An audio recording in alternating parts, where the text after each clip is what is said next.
Wow, what a ride. Welcome to my review of Season 1 of the Traitors U.S. And before I start anything, obviously, spoilers are ahead for the entire season. So, if you haven't seen the season, I will be heavily spoiling everything about this season.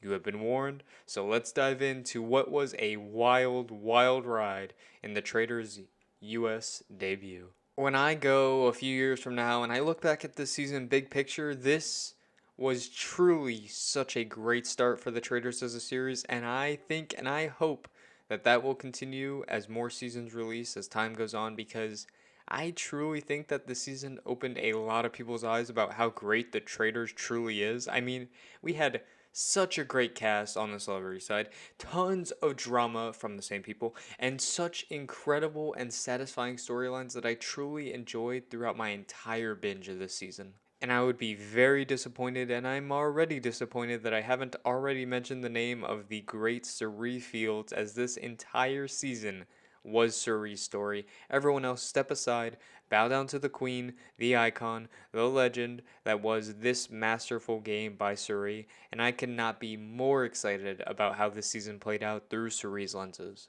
I mean, me personally, Cerie was my rooting interest long ago when this cast was announced, like almost a year ago, and I feel like this season played out like a dream or a fantasy. You couldn't have scripted this any better to see Cerie finally get that win that we were robbed of time after time after time. I mean, come on, production knew exactly what we wanted by making Cerie a traitor. She lays low through the first few rounds, kind of digging her claws in by doing her Cerie thing and building bonds. Nobody even looking her direction. And then she turns her game on. And slowly but oh so surely, her traitor teammates and Cody and Christian both showed major flaws in their game, and she used that to her own benefit, despite those two being very bad influences on her game. She stays calm, she recuperates, and decides it's her time to play this game her way. When she looks at her traitor teammate, she takes a look at Cody, sees a loose cannon that is sinking his own ship, and takes him out. She sees Christian being Christian and sees the opportunity and takes him out. And then, just when the win is right there, an easy split, her and Ari can take home the money, call it a season. That is not who Suri is. That is not the Suri we all know, and she continues to play with one goal in mind: take out the only person left in this game that could possibly stop her from taking away $250,000 to herself, dragging the only two people in the game that would have never said her name under any circumstance. And that win at the end is so satisfying. 2022 gave us the Taylor Hale win, a win I was so invested in from the jump, a very satisfying conclusion, and 2023 starts off right, giving us the Cerie Fields win, a win nearly 20 years overdue, but it's here. And I'm so happy it's here. But as much as I do love Surrey Fields, there were other people on this season, 19 others to be exact, and a host, Alan Cumming. And honestly, wait, quick shout out to Alan Cumming, because I thought he was amazing this season as host. Okay, moving on.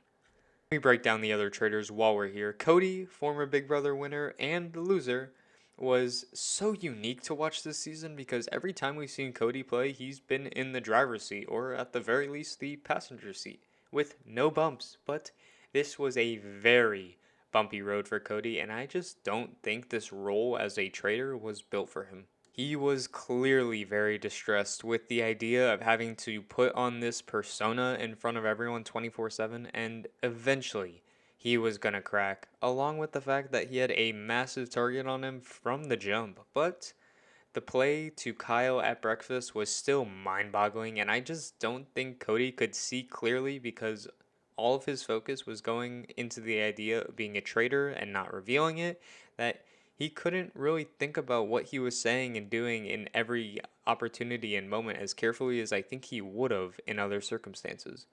But this doesn't mean I think Cody's a bad player. Far from it, actually. I just think being a traitor wasn't for him. But it was pretty sweet to see Cody finally get eliminated from one of these shows. Nothing against Cody, but we needed this. And then there's Christian. Oh What the hell was Christian? He was chaotic, he was a mess, but he was great casting. Such a fun personality that I feel like is the type of player who is itching to make big moves, itching to blindside people, but isn't very good at any of that. He can't maneuver anything, and these players have some of the best downfalls in reality TV, and I very much enjoyed seeing the Christian downfall. I mean, we from Cerise saying that he has labradoodle energy to thinking in all of his delusions that he's running circles around this cast to his just asinine plan to announce unprompted that he was recruited by the traitors the night before, but said no, only to paint a massive kick me sign on the back of his back and getting promptly blindsided by his traitor teammates. And yeah, Ari was a traitor too for a minute, I guess. But let's get back on track because there's still so much more that happened this season. I mean, the first 4 episodes was the entire story arc of Michael and the Bravo trio with Brandy, Kate, and Reza. Reza gets sniped way too soon. He deserved to stay. I enjoy the 1 episode I got out of Reza, but it wasn't meant to be. And we are left with Michael being painfully wrong and sloppy about trying to take down these traitors while sparking a rivalry with Brandy and Kate, a duo that I had so much fun watching for the 3 episodes they were together. But they were just as painfully wrong about accusing Michael right back. But as much fun as I had, it was very satisfying to finally see that arc come to an end with the banishing of Brandy and Michael back to back, leaving Kate on her own to literally just hate being there and gave me everything I wanted. I mean, she was like a comedic villain that no one really takes seriously, that just kind of stuck around while wanting to be banished and throwing challenges and questioning Rachel Riley's outfit choices. I mean, this Rachel and Kate feud gave me all the drama I could want in the second half of the season, and that'll bring me to the great Rachel Riley. I love Rachel Riley, and this season was everything I could ask for from Rachel. Her first confessional, she called herself an icon, and she is an icon. Laid low the first few episodes, but I think the moment that her and Kate developed their little rivalry, Rachel became a star, and it was so much fun to watch. It felt like the Rachel from Big Brother 12 and Big Brother 13, and that's obviously the icon that many people love to hate or hate to love. But damn it, I love to love Rachel, like, come on. Which makes the Rachel banishment so much more tragic on this binge to me than I feel like it probably was for most people, especially because I feel it had no business happening in the first place. I still don't know why the faithful decided to turn on Rachel here, but it was the Suri and Rachel dynamic that really crushed me, with Suri having no choice but to go along with the group to keep undercover while having to cut Rachel off face to face. But Rachel brought it this season, and she is always excellent casting and excellent TV, and I hope to see her on another show one of these days soon enough. We had Murder Note Gate, which was what I really think kickstarted this season for me. I think that was the moment when Stephanie picked up that note at the end of episode 3 where I was like, oh, this is about to be good. Kyle was a lot more fun than I assumed he was going to be. Andy was fine. And Quentin was hilarious because he did not make a single good read this entire game. Not one. It's impressively hilarious. And I think we needed that because he has such good conviction and a way with words. But every time he opened his mouth, he was just dead wrong. And it was so good, so I'm very happy we got a full season of Quentin here. But the entire season wasn't sunshine and rainbows. I mean, yeah, I mentioned a good portion of this cast, but the rest of the cast was okay, and some of them were just flat out non entities. I mean, especially on the newbie side of things. I don't think I could name you everyone on the newbie side of this cast, and I literally just watched this season. I mean, it might be the fact that the celebrities kind of overshadowed all of the newbies, but even then, aside from the newbies that I already mentioned, I wouldn't really care to hear from the rest of the newbies ever again. I mean, they just didn't bring much to the season. But the actual game of the Traitors isn't safe from criticism either. I mean, why are the challenges here? I know why they're here. They give the players money, but I really just don't care. They took up at least an hour of screen time throughout all 10 episodes, probably more, but they just serve no purpose to me watching the thing. You could skip the challenges and you would lose absolutely nothing.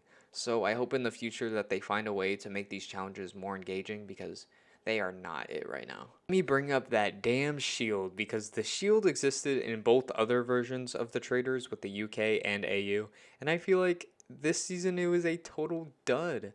I'm not sure if that's the show's fault because Ari literally got it every single time by complete luck, but also I think it's kind of whatever. It only saves you from the murder when I feel like it should save you from banishment as well, so it benefits all parties with traitors and faithfuls and makes it more interesting to see, kind of like an immunity idol pretty much. Otherwise, it feels more like a dud than anything and literally contributed nothing to this season. I mean, some tweaks need to be made from season to season. Otherwise, I could see this show getting gamed very easily by people who are capable of it. But for an introduction season, the first season of the show here in the US, I had so much fun watching it all. Now, when the season does pass, I don't think I'm going to remember the ins and outs of it all and the little details episode from episode, but I will never forget the story of Cerie Fields, a 17-year journey of finally getting that win that she absolutely deserved, and in such masterful Cerie fashion at that. I mean, this season was worth the binge. It's worth a watch, and I can only hope that every season after this is half as good as my enjoyment and the story of this season was. But that will do it. That is my review of the Traitors US Season 1. I have plenty of ideas for more Traitors videos coming soon, as well as plenty of other content. So please stick around and subscribe if you do enjoy. I'll see y'all later.